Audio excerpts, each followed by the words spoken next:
Hello friends, कैसे हैं आप सब लोग। मैं मंजू जीएस विस्तार चैनल की एक नई सीरीज मैथ्स की सीरीज में आपका हार्दिक स्वागत करती हूँ, आपका हार्दिक अभिनंदन करती हूँ। जैसा कि हमने आज ये डिसाइड किया कि आज से हम मैथ्स की रेगुलर एक सीरीज चलाएं। बहुत सारे बच्चों ने डिमांड भी की। तो मैथ्स जो है वो 30 नंबर का रोल प्ले करता है। आपके चाहे सीटेट का एग्जाम हो, चाहे आपका यूपीटेट का एग्जाम हो, तो जो भी बेसिक कॉन्सेप्ट हैं सबको ध्यान में रखेंगे। और बहुत सारे बच्चे हैं जिनकी मैथ्स में बहुत ज़्यादा प्रॉब्लम होती है, उनके बेसिक नहीं क्लियर हैं। तो हम पूरी कोशिश करेंगे कि सबके जो बेसिक्स हैं वो पहले क्लियर कर दें। तो आज हम जो सबसे पहला चैप्टर यानी टॉपिक पढ़ेंगे वो है लाइन एंड एंगल, यानी कि रेखा एवं कोण। तो पहले हम रेखा एवं कोण मीन्स लाइन और एंगल में से लाइन के विषय में चर्चा करेंगे, फिर उसके बाद में हम एंगल के विषय में चर्चा करेंगे और उससे रिलेटेड जितने भी महत्वपूर्ण क्वेश्चन होंगे, इंपॉर्टेंट क्वेश्चन होंगे, वो भी हम बेसिक से लगवाते रहेंगे। तो आप भी हमारे साथ में रेगुलर प्रैक्टिस में बने रहिए। तो आज हम स्टार्ट करते हैं। तो हम सबसे पहले बात करते हैं कि रेखा क्या है। आपने देखा होगा लाइन, ठीक है, लाइन, इस चीज को देखा होगा। तो लाइन का मतलब है यानी कि बिंदुओं का समूह, बिंदुओं का समूह जिसकी केवल लंबाई हो, चौड़ाई और ऊंचाई ना हो, क्या कहलाती है? रेखा कहलाती है या लाइन कहलाती है। बिंदुओं का समूह, देखिए आप इस पे देख रहे होंगे कई बिंदु हैं, ठीक है। कई छोटे छोटे बिंदुओं को अगर हम मिला दें तो वो एक क्या बन जाएगी? लाइन बन जाएगी। इसकी क्या आपको चौड़ाई दिख रही है? क्या इसकी आपको ऊंचाई दिख रही है? ना तो इसकी चौड़ाई दिख रही है और ना तो इसकी कोई ऊंचाई दिख रही है। यानी कि बिंदुओं के समूह को अगर हम मिला दें तो क्या बन जाएगी? एक लाइन बन जाएगी, जिसे हम क्या बोलते हैं? हिंदी में रेखा बोलते हैं, ठीक है, रेखा बोलते हैं। इसको अगर हमें डिनोट करना होगा तो हम क्या करेंगे? ए बी, यानी कि दोनों तरफ से कितना भी हम बढ़ा सकते हैं। यानी कि एरो ये दिखा रहा है कि हम दोनों डायरेक्शन में कितना भी बढ़ा सकते हैं, ठीक है। अब हम बात करते हैं, आपने क्या जाना? रेखा यानी कि लाइन के बारे में जाना, लाइन के बारे में जाना। अब हम बताएंगे रेखा खंड क्या होता है। रेखा खंड क्या होता है, यानी कि इंग्लिश में से लाइन सेगमेंट बोलते हैं, लाइन सेगमेंट बोलते हैं, ठीक है। अगर हम इसी लाइन में से कोई दो फिक्स पॉइंट ले लेते हैं, अगर हम इस लाइन में से दो फिक्स पॉइंट को काट लें या ले लें तो ये फिक्स पॉइंट है। अगर हमने इसको बोल दिया ए पॉइंट और ये बी पॉइंट, फिक्स पॉइंट है, तो ये क्या कहलाएगा? ये इतना ए बी लाइन सेगमेंट कहलाएगा। ये क्या है? फिक्स पॉइंट है। इस फिक्स वाले पॉइंट को यानी ए बी क्या कहलाएगा? ये कहलाएगा ए बी लाइन सेगमेंट कहलाएगा। इसे हम हिंदी में रेखा खंड बोलते हैं, इसे हम हिंदी में रेखा खंड बोलते हैं, ठीक है। तो लाइन क्या होती है, उसमें से रेखा खंड क्या होती है, ये सब बेसिक टर्म्स है। पहले इसके बारे में जानेंगे, क्योंकि अगर हम इसके बारे में नहीं जानेंगे तो हम आगे आने वाले जितने भी क्वेश्चंस होंगे उन्हें भी नहीं समझ पाएंगे। तो सबसे पहले हमें इनके टर्म्स को जानना बहुत जरूरी है, ठीक है। बहुत सारे बच्चे हैं जिनको ये टर्म्स ही नहीं पता होंगे और क्वेश्चन भी छोटे मोटे इससे पूछा जा सकता है, इस वजह से, ठीक है। तो रेखाखंड यानी कि लाइन सेगमेंट, लाइन सेगमेंट किसी भी लाइन पे जो दो फिक्स पॉइंट, किसी भी लंबाई का कोई भी फिक्स पॉइंट, वो उसका क्या कहलाता है? मीन्स रेखा का लाइन सेगमेंट या रेखाखंड कहलाता है। किरण क्या होती है? रे, जिसे इंग्लिश में हम रे बोलते हैं, किरण या रे। कोई भी रेखा हो जिसका एक पॉइंट फिक्स हो, कोई भी लाइन जिसका एक पॉइंट फिक्स हो, आगे हम क्या करें? ये एक पॉइंट हमने फिक्स कर दिया और दूसरे पॉइंट को हम कहीं तक भी अनंत तक बढ़ा दें। एक पॉइंट को फिक्स कर दें, एक पॉइंट को हम फिक्स कर दें और दूसरे पॉइंट को हम अनंत तक बढ़ाते चले जाएं, तो ये क्या कहलाएगी? ये हमारी रे कहलाएगी, जिसे हम हिंदी में किरण बोलते हैं, किरण बोलते हैं, ठीक है। हिंदी में हम किरण बोलते हैं, ये क्या कहलाएगी? रे कहलाएगी। अब देखिए हम रे मीन्स हमने समझ लिया कि कि रेखाखंड क्या होती है, ठीक है, किरण क्या होती है। एक और बात हम करते हैं, एक क्वेश्चन पूछते हैं, अगर हम एक पॉइंट ले लें, एक पॉइंट से हम कितनी लाइंस को ड्रॉ कर सकते हैं, हम कितनी रेखाएं एक पॉइंट से खींच सकते हैं। भाई हमने क्या किया है, एक पॉइंट को फिक्स कर लिया, उस पॉइंट से हम कितनी, जितनी हम मन चाहे उतनी की उतनी लाइंस को ड्रॉ कर सकते हैं। यानी कि एक पॉइंट से हम अनंत रेखाओं को खींच सकते हैं। अनंत रेखाएं एक पॉइंट से खींची जा सकती हैं। हमारा दूसरा क्वेश्चन है कि दो पॉइंट से कितनी रेखाएं खींची जा सकती हैं। दो पॉइंट से कितनी रेखाएं, दो बिंदुओं से कितनी रेखाएं खींची जा सकती हैं। तो दो बिंदुओं से, ठीक है, हमने अभी तक एक बिंदु बोला, एक बिंदु से हम क्या कर सकते हैं, अनंत रेखाएं खींच सकते हैं। अब हम बात करते हैं दो बिंदुओं से, तो दो बिंदुओं से हम कितनी, और इन दोनों को स्पर्श भी होना है, ठीक है, दो बिंदुओं का मतलब है दोनों को मिला के हम एक रेखा खींचे। तो हम क्या करेंगे, यहाँ से हम स्टार्ट करेंगे और हम यहाँ तक क्या करेंगे, मिला देंगे। क्या और कोई रेखा पॉसिबल है खींचना? नहीं है। तो हम दो बिंदुओं से सिर्फ और सिर्फ एक रेखा ही खींच सकते हैं, एक रेखा ही खींच सकते हैं। ये जो रेखा है इस टाइप की आपने जो देखी होगी, इसको हम बोलते हैं सरल रेखा, सरल रेखा, ठीक है। इस लाइन को हम क्या बोलते हैं, सिंपल लाइन बोलते हैं, सरल रेखा बोलते हैं। और एक आपने इस टाइप की भी लाइन देखी होगी, इसको हम वक्र रेखा बोलते हैं, टेढ़ी मेढ़ी लाइन होती है, इसको हम वक्र रेखा बोलते हैं, ठीक है, वक्र रेखा बोलते हैं। अगर यही क्वेश्चन इस पे आ जाता, ठीक है, यही क्वेश्चन इस पे आ जाता कि दो पॉइंट से हम कितनी वक्र रेखाएं खींच सकते हैं, तो दो पॉइंट से देखिए, ये वाले पॉइंट से हम इस टाइप की रेखा खींच सकते हैं, यहाँ से हम मिला दें, यहाँ से ऐसे करके ऐसे खींच सकते हैं, यहाँ से हम मिला दें इस टाइप से ऐसे भी खींच सकते हैं।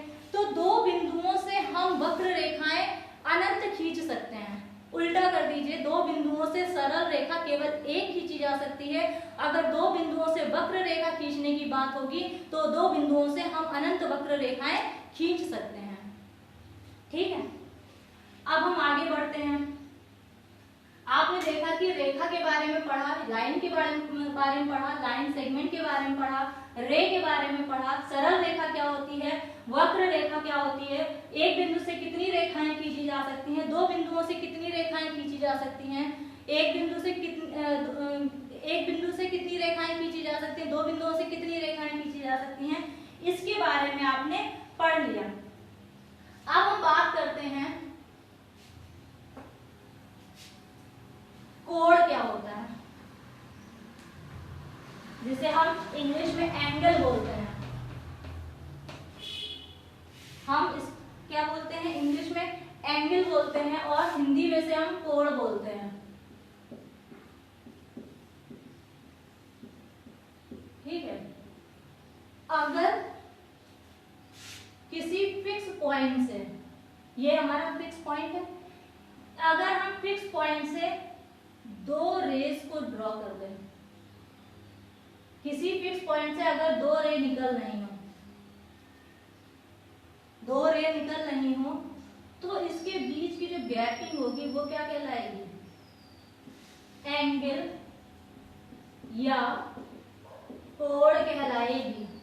एक ही पॉइंट से दो रेखाएं, दो किरणें, एक ही पॉइंट से दो किरणों के बीच में जो दूरी होगी वो क्या कहलाएगी, एंगल या कोण कहलाएगी, ठीक है, एंगल या कोण कहलाएगी। यानी इसके मध्य में जो गैपिंग है, यानी दो रेखाओं के मध्य में जो गैपिंग है वो क्या कहलाती है, एंगल या कोण कहलाती है, ठीक है।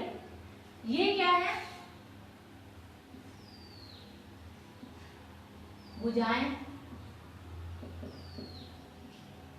किरण है, यानी कि जो रेज हैं उनकी ये क्या कहलाती हैं, भुजाएं कहलाती हैं, ठीक है। और जो कॉमन फिक्स पॉइंट है उसे हम क्या बोलते हैं, उभयनिष्ठ बिंदु, कॉमन पॉइंट कहलाता है। उभयनिष्ठ बिंदु, उभयनिष्ठ यानी ये फिक्स है, यहीं से दो रेज निकल रही है और इसके बीच में क्या है, जो गैपिंग है वो क्या कहलाती है, एंगल या कोण कहलाती है।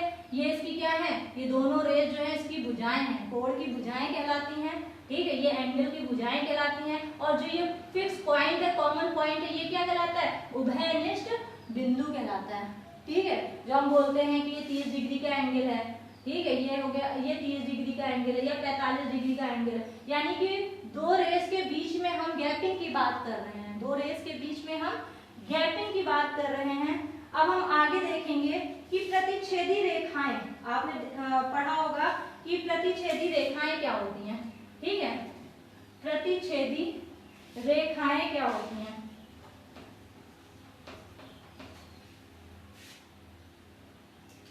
प्रतिच्छेदी रेखाएं यानी कि अगर दो रेखाएं एक दूसरे को किसी बिंदु पर काट रही हों, अगर दो रेखाएं एक दूसरे को किसी बिंदु पर काट रही हों, ठीक है, ये देखिए यहाँ पे क्या है, काट रही हैं एक पॉइंट पे, तो ये दोनों रेखाएं क्या कहलाएंगी, ये दोनों रेखाएं अगर ये ए बी है और ये एक्स वाई है, तो ए बी रेखा एक्स वाई रेखा क्या कहलाएंगी, प्रतिच्छेदी रेखाएं कहलाएंगी, ठीक है, ये दोनों एक दूसरे की प्रतिच्छेदी रेखाएं कहलाएंगी। आगे हम बात करते हैं संगामी रेखाएं।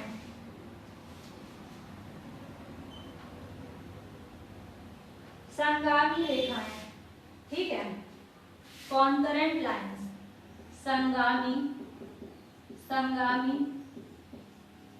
रेखाएं, ठीक है, इंग्लिश में इसको कॉन्करेंट लाइंस बोलते हैं। संगामी रेखाएं दो या दो से अधिक रेखाएं जब किसी एक पॉइंट पर काटती हैं, एक बिंदु पर मिलती हैं, जब दो या दो से अधिक रेखाएं, ठीक है, दो या दो से अधिक रेखाएं, ये एक रेखा हो गई, ये दूसरी रेखा हो गई, ये तीसरी रेखा हो गई, ये चौथी, दो या दो से अधिक रेखाएं जब किसी कॉमन पॉइंट पे मिलती हैं, तो ऐसी रेखाएं क्या कहलाती हैं, संगामी रेखाएं कहलाती हैं, ठीक है। ये संगामी बिंदु कहलाएगा, जहां पे इनका संगम होगा, मिलेंगी, तो ये क्या कहलाएगा, संगामी बिंदु कहलाएगा। और ये रेखाएं क्या कहलाएंगी, संगामी रेखाएं कहलाएंगी, ठीक है, इतना शायद आपको समझ में आ गया होगा। संपाती रेखाएं क्या होती हैं, ध्यान दीजिएगा।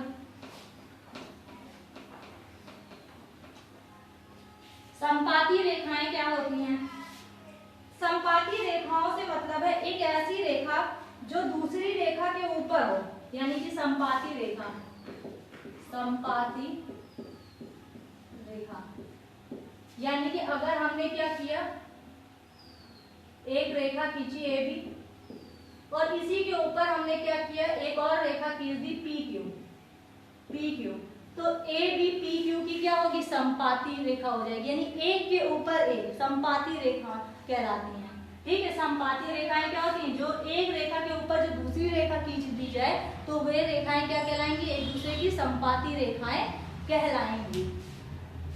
आगे नेक्स्ट समांतर रेखाएं क्या होती हैं, इंग्लिश में कोइंसिडेंट रेस बोलते हैं, कोइंसिडेंट रेस बोलते हैं, ठीक है, संपाती रेखा को इंग्लिश में कोइंसिडेंट रेस बोलते हैं। समांतर रेखाएं या पैरेलल लाइंस, समांतर रेखाएं या पैरेलल लाइंस, समांतर रेखाएं इंग्लिश में पैरेलल लाइंस बोलते हैं, ठीक है। अगर दो रेखाएं हैं,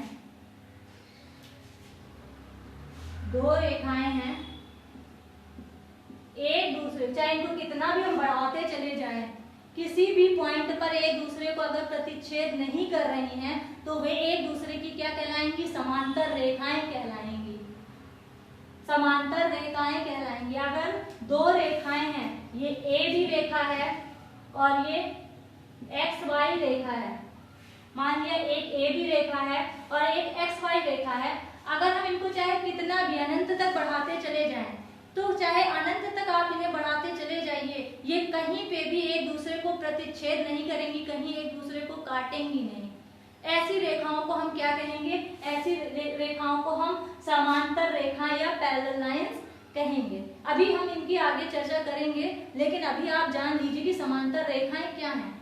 बाई चांस ए भी जो है एक्स वाई की पैरेलल है, ठीक है, एक और हम रेखा और बना देते हैं, ठीक है, 1 2 रेखा ए भी हो गई, एक्स वाई हो गई, 1 2 ये लाइन हो गई। अगर हमने बोला कि ए बी रेखा जो है एक्स वाई रेखा के पैरेलल है या समांतर है, एक्स वाई 1 2 रेखा के पैरेलल है, तो यानी कि ए बी जो पैरेलल होगी, ठीक है, एक्स वाई की अगर पैरेलल है और हमने बोला एक्स वाई जो है पैरेलल का साइन होता है, सिंबल होता है पैरेलल, पैरेलल यानी हमने ऐसे ऐसे कर दिया और ये पैरेलल का साइन है, ठीक है, ये समांतर का साइन है।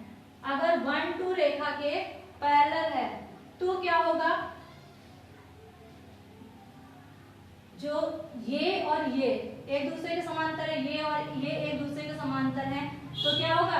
ये दोनों यानी ए बी और 1 2 जो रेखा होगी ये भी एक दूसरे के समांतर होंगी। जब ये दोनों आगे बढ़ती हुई जाएंगी, एक दूसरे को कहीं प्रतिच्छेद नहीं करेंगी और ये दोनों भी एक दूसरे को प्रतिच्छेदित नहीं करेंगी, तो आपस में ये दो रेखाएं भी एक दूसरे को प्रतिच्छेद नहीं करेंगी और ए बी रेखा जो होगी वो ए 1 2 रेखा के पैरेलल या समांतर रेखा होगी। ठीक है, समझ में आ गया होगा आपको।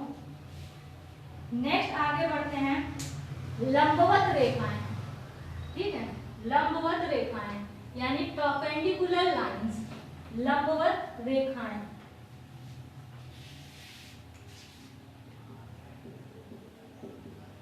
लंबवत रेखाएं यानी कि इनको हम बोलते हैं परपेंडिकुलर लाइंस। ध्यान दीजिएगा, परपेंडिकुलर लाइन, इनकी प्रॉपर्टी मैं आगे बताती रहूंगी। अभी जो बेसिक चीजें बता रही हूँ आप इस पे पूरी तरह से फोकस कर लीजिए, क्योंकि यही आपका बेस है।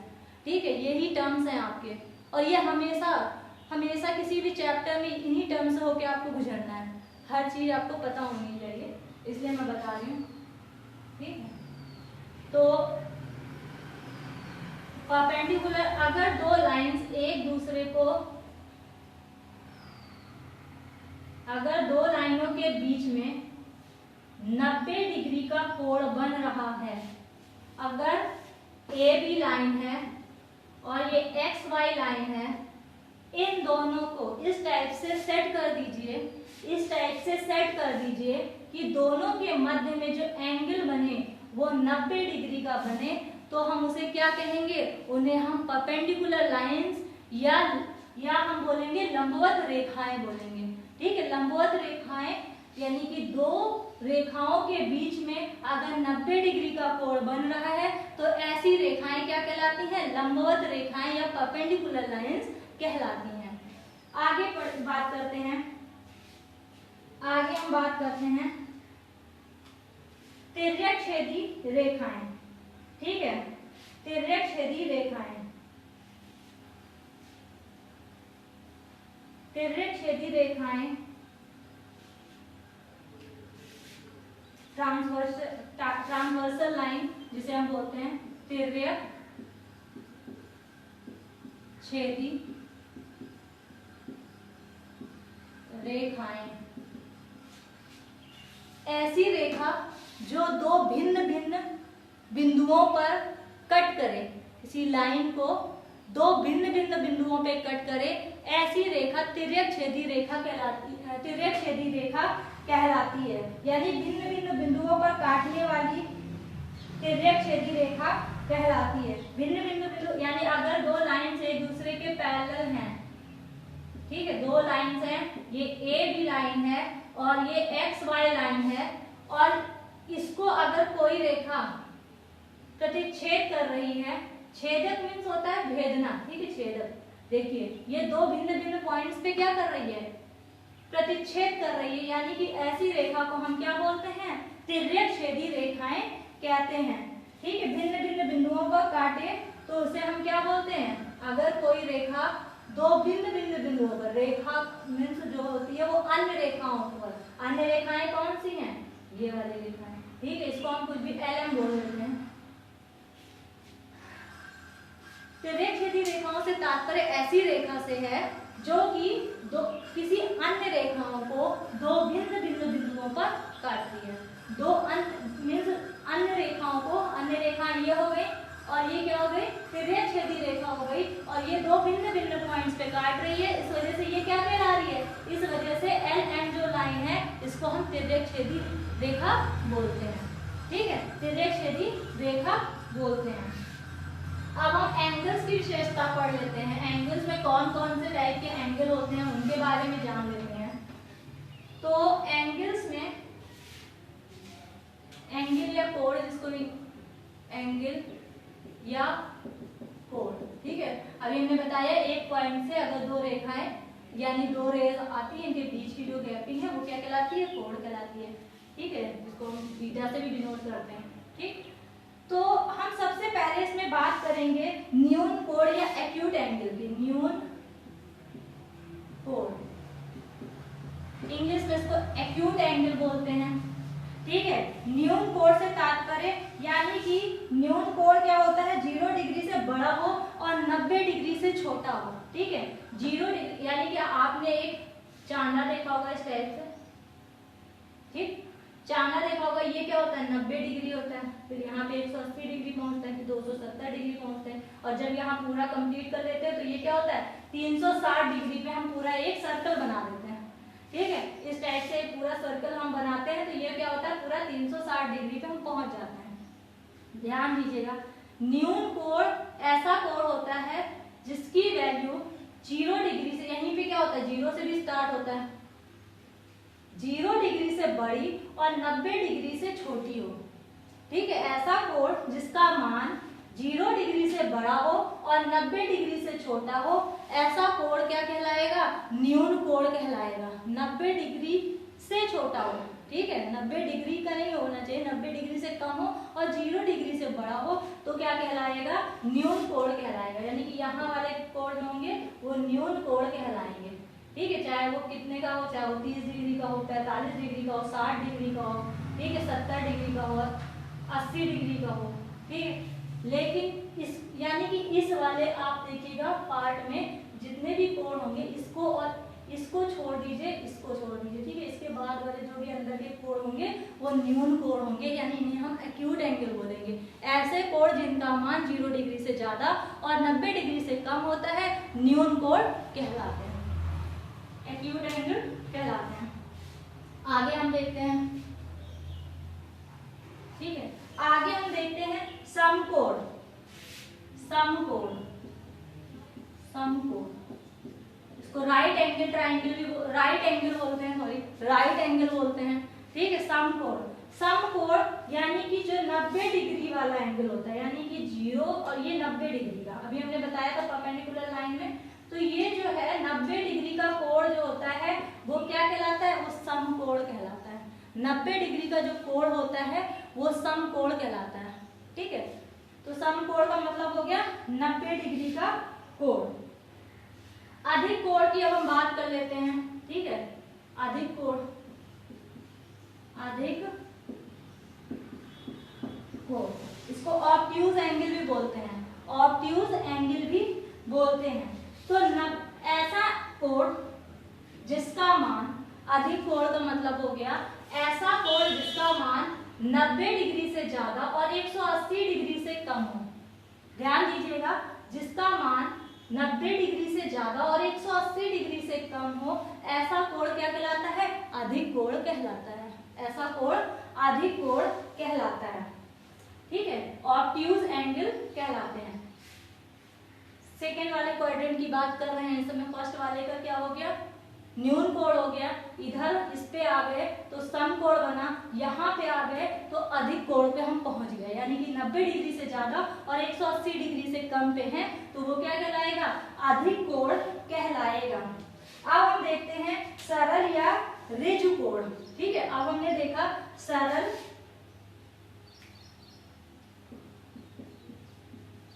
सरल या ऋजु कोण। देखिए सरल या ऋजु कोण यानी कि सरल या, अब देखिए इस पे पहुंच गए, यहाँ पे आ गए, अब हम कहाँ पे आएंगे, ठीक है, अब हम इस लाइन पे आएंगे, यानी कि रिजु कोण, यानी कि इसको क्या बोलेंगे, स्ट्रेट एंगल भी बोलते हैं, और 180 डिग्री वाला, यानी कि अगर हम ये वाला 180 डिग्री, इसको हम क्या बोलेंगे, यहाँ से चले यहाँ पे पहुंच गए, 180 डिग्री का जो कोण होगा वो क्या कहलाएगा, वो सरल या रिजु कोण कहलाएगा। हमें स्ट्रेट एंगल मिल जाएगा, स्ट्रेट, देखिए यहाँ से जब हम खींचेंगे तो इस टाइप से क्या है, स्ट्रेट लाइन मिली, तो ये क्या है, ये रिजु कोण या सरल कोण है। 180 डिग्री का कोण जो होता है वो सरल कोण या रिजु कोण कहलाता है। आगे हम बात करेंगे वृहत कोण या प्रतिवर्ती कोण। वृहत कोण या प्रतिवर्ती कोण, ठीक है, इसको हम रिफ्लेक्स एंगल भी बोलते हैं, इसको हम रिफ्लेक्स एंगल भी बोलते हैं। ध्यान दीजिएगा, जो वृहत कोण या प्रतिवर्ती कोण होता है, अब हम यहाँ तक पहुंच चुके थे, ठीक है, 180 डिग्री से ज्यादा और 270 डिग्री से कम, 180 डिग्री से ज्यादा और 180 डिग्री से ज्यादा और 180 डिग्री से ज्यादा और 360 डिग्री से कम, 360 डिग्री से कम।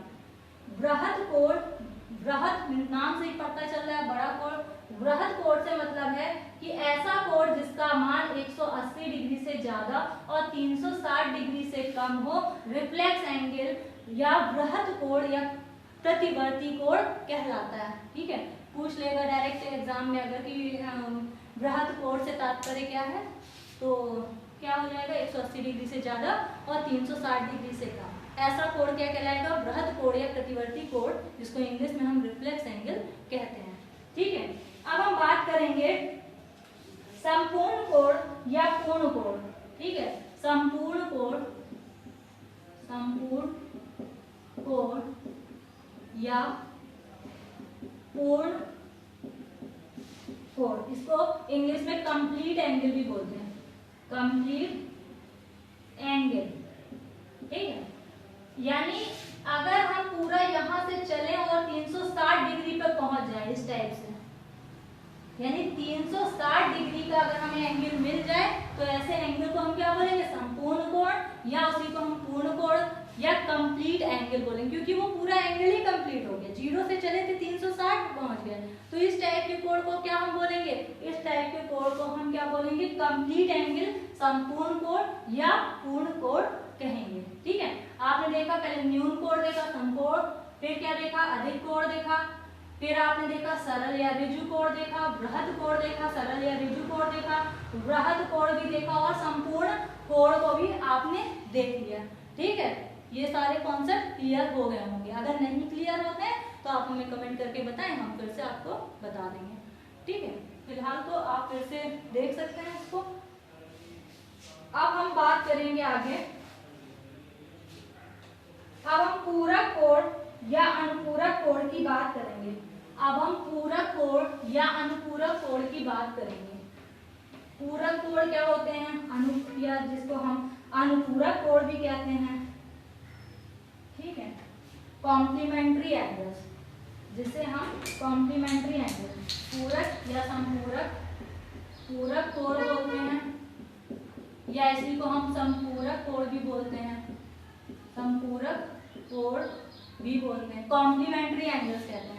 यानी कि अगर दो एंगल्स का योग 90 डिग्री है, दो एंगल्स का योग अगर 90 डिग्री है, तो इस टाइप के कोण को हम क्या बोलेंगे, संपूरक कोण बोलेंगे। ठीक है, जैसे कि अगर एक ए एंगल है, ए एंगल का मान अगर 30 डिग्री है और एंगल बी का मान 60 डिग्री है, तो ये एक दूसरे क्या कहलाएंगे, पूरक कोण या संपूरक। क्यों, क्योंकि इनका योग क्या है, a plus B is equal to 30 degree plus 30 degree plus 60 degree is equal to 90 degree. ठीक है, यानी कि a और b एक दूसरे के क्या कहलाएंगे, कॉम्प्लीमेंट्री एंगल या पूरक कोण या संपूरक कोण। क्वेश्चन पूछ लेता है, इसलिए बहुत इंपॉर्टेंट है कि एक दूसरे की ये क्या कहलाएंगे, पूरक या संपूरक संपूरक कोण कहलाएंगे। क्वेश्चन अगर पूछ लेता है कि अगर ए एंगल का मान, अगर क्वेश्चन है ए एंगल का मान 45 डिग्री है तो बी एंगल का संपूरक कोण कितना होगा। ठीक है, तो हमें पता है कि दोनों का योग 90 डिग्री होना चाहिए, दोनों का योग 90 डिग्री होना चाहिए। तो हम क्या करेंगे, 45 में क्या जोड़ दें कि 90 डिग्री आ जाए, 45 में क्या जोड़ दें कि 90 डिग्री आ जाए। तो हम क्या करेंगे, x इज इक्वल टू यानी क्या जोड़ दें कि 90 डिग्री आ जाए। तो हम क्या करेंगे, angle b is equal to 90 degree में माइनस 45 डिग्री, तो ये angle b is equal to 45 degree, 45 degree, यानी कि ये a और b क्या हो जाएंगे, एक दूसरे के संपूरक कोण हो जाएंगे, कॉम्प्लीमेंट्री एंगल्स हो जाएंगे। ठीक है, यहीं से कॉन्सेप्ट क्लियर हो गया होगा। 40 डिग्री का संपूरक कोण कितना होगा, 50 डिग्री का संपूरक कोण कितना होगा, 20 डिग्री का संपूरक कोण कितना होगा, आप फाइंड करिएगा। ठीक है, नेक्स्ट हम बात करते हैं, ये हो गई पूरक या संपूरक कोण की बात। सॉरी,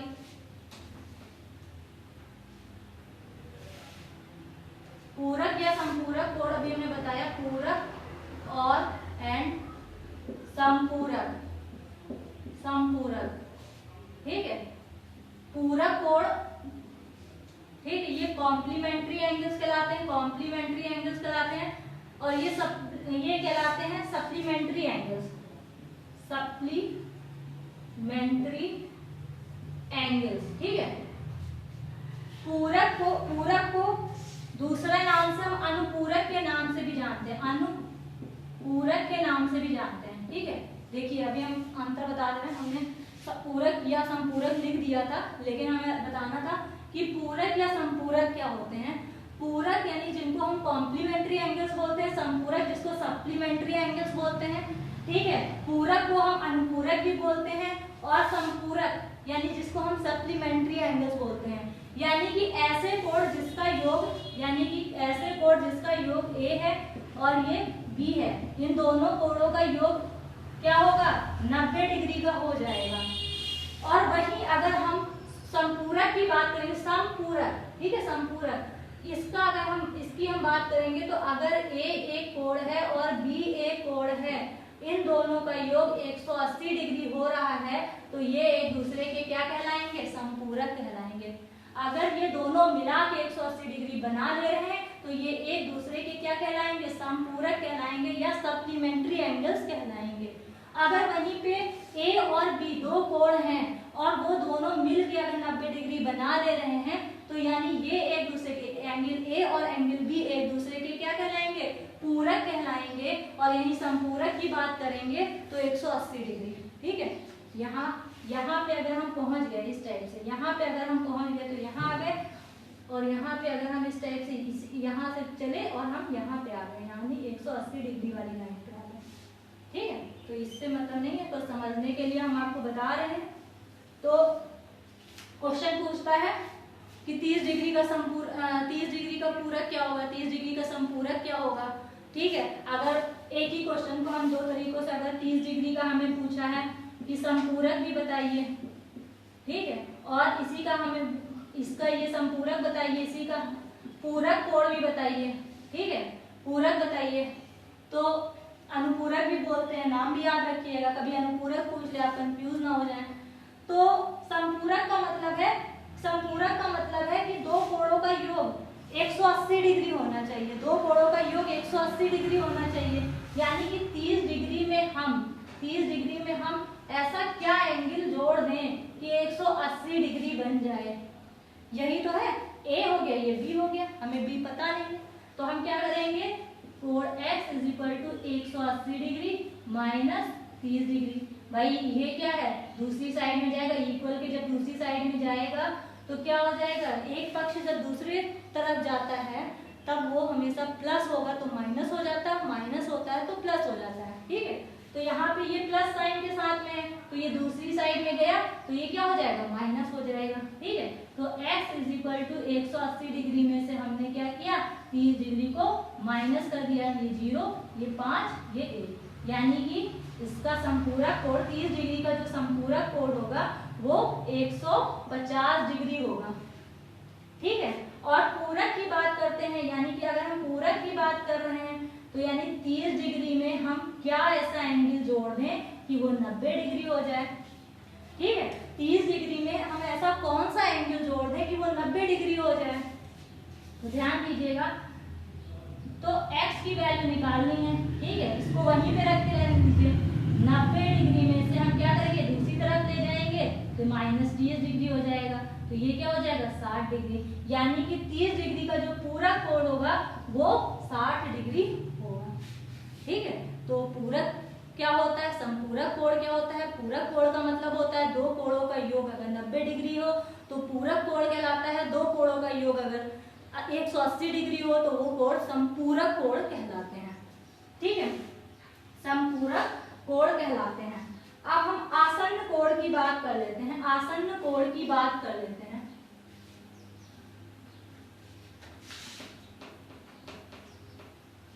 ठीक है, अब हम आसन्न कोण की बात कर लेते हैं। एडजेसेंट एंगल, आसन्न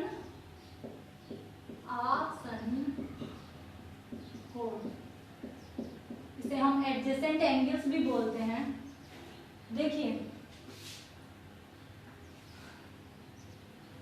अगर यहाँ पे एंगल ये A है, ये O पॉइंट है। ठीक है, O पॉइंट है, A, ये B, ये C है। एक एंगल यहाँ पे बन रहा है। ठीक है, अगर ये X एंगल है और ये एंगल Y है। हमने कहा X Y का क्या है, एडजेसेंट एंगल या आसन्न कोण है। हमने कैसे पता किया, एक्स वाई का आसन्न कोण है, एडजेसेंट एंगल है। इसके लिए 3 शर्तें हैं कि कोई भी दो कोण आसन्न कब होंगे, यानी कि कोई भी दो एंगल्स एडजेसेंट एंगल कब कहलाएंगे, जब क्या हो, एक कोई फिक्स कॉमन पॉइंट हो, फिक्स कॉमन पॉइंट हो, यानी उभयनिष्ठ बिंदु हो, उभयनिष्ठ बिंदु हो। ठीक है,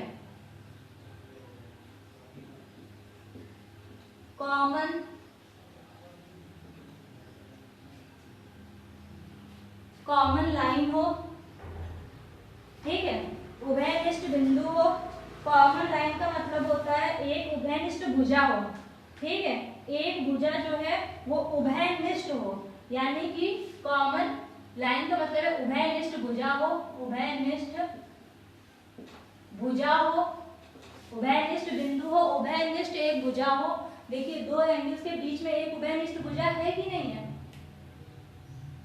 ठीक है, उभयनिष्ठ भुजा हो, और उभयनिष्ठ भुजा जो है वो अन्य भुजाओं, जो भी अन्य भुजाएं हैं, ठीक है, उभयनिष्ठ भुजा के अतिरिक्त जो अन्य भुजाएं हैं वो उभयनिष्ठ भुजा के अपोजिट हों।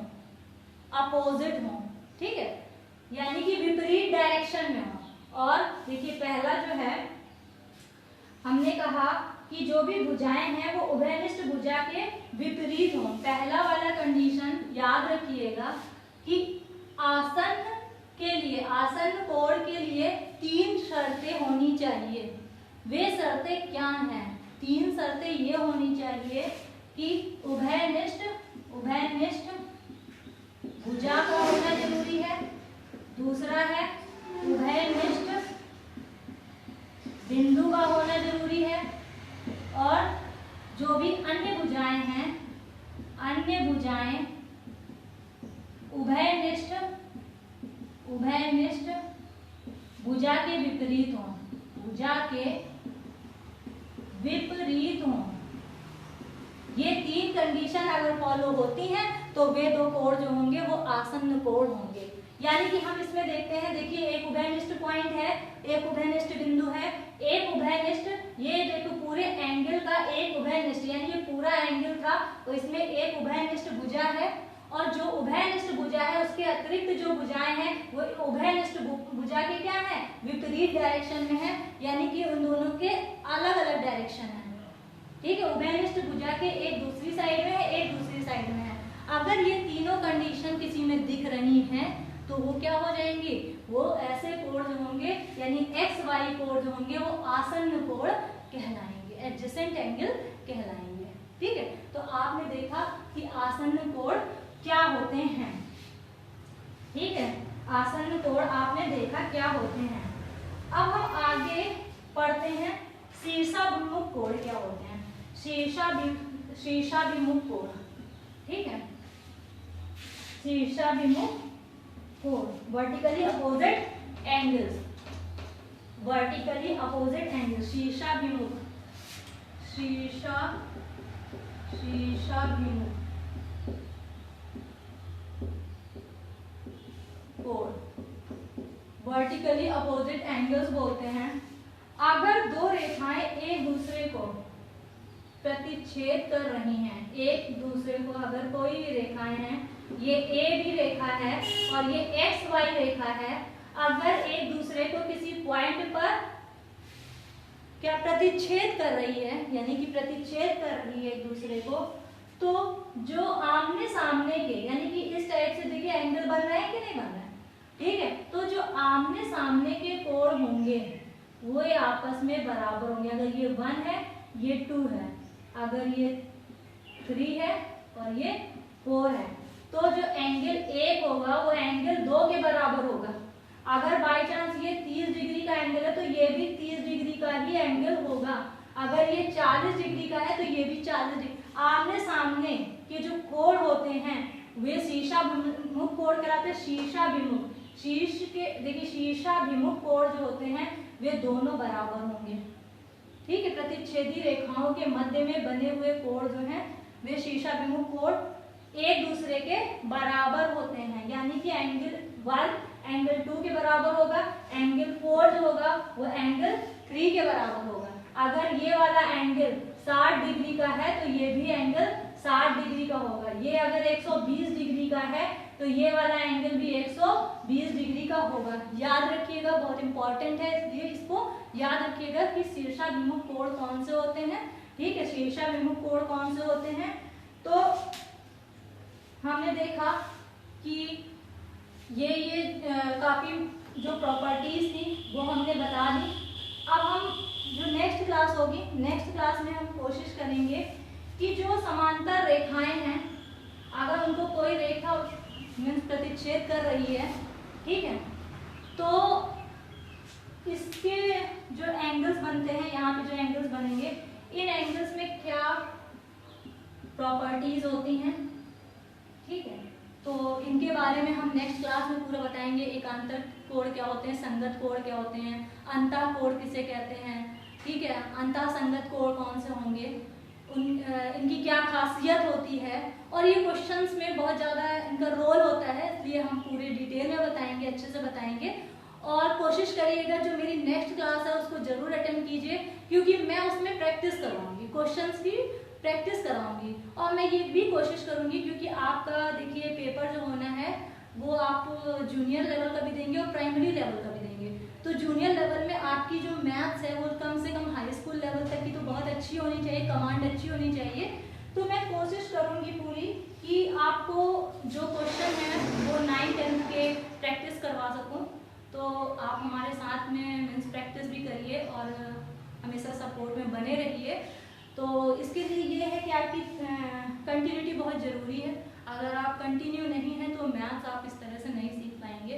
किसी और चीज़ में तो चलिए ठीक है, किसी और सब्जेक्ट में आपने मीन्स ज़्यादा कर लिया, या जिसकी वीक है, जिसकी मैथ्स वीक है, तो उसको प्रैक्टिस की बहुत ज़रूरत है। अगर आपके पास प्रैक्टिस नहीं है तो मैथ्स आप एक दिन में आने वाली चीज़ नहीं है, 10 दिन में आने वाली चीज़ नहीं है। इसके लिए आपको कंटिन्यूसली लगना पड़ेगा, मेहनत करनी पड़ेगी, बेसिक्स समझने पड़ेंगे। और मैथ्स एक ऐसी चीज़ है, अगर आप इसके बेसिक्स को समझ गए तो आप क्वेश्चंस को भी सॉल्व कर लेंगे। ये भी पूरा इसमें एक प्लस पॉइंट होता है। और मैथ्स में मीन्स क्वेश्चन अटेम्प्ट करना बहुत ज़रूरी है, मेरिट बहुत अच्छी बनती है इससे। तो अब मैं आगे नेक्स्ट लेक्चर में आगे कंटिन्यू करूँगी प्रैक्टिस के साथ में। तो आप मेरी नेक्स्ट वीडियो ज़रूर देखिएगा, और अगर मेरा लेक्चर पसंद आया हो तो प्लीज़ इसे लाइक कीजिए, ज़्यादा से ज़्यादा उन लोगों तक शेयर कीजिए जिसे मैथ में बहुत ज़्यादा प्रॉब्लम है। और अगर आपने मेरा चैनल सब्सक्राइब नहीं किया है तो प्लीज़ इसे सब्सक्राइब कर दीजिए और बेल आइकन की बेल को प्रेस कर दीजिए ताकि मेरे आगे आने वाले सभी वीडियोस आपको टाइम पे मिलते रहें। Thank you.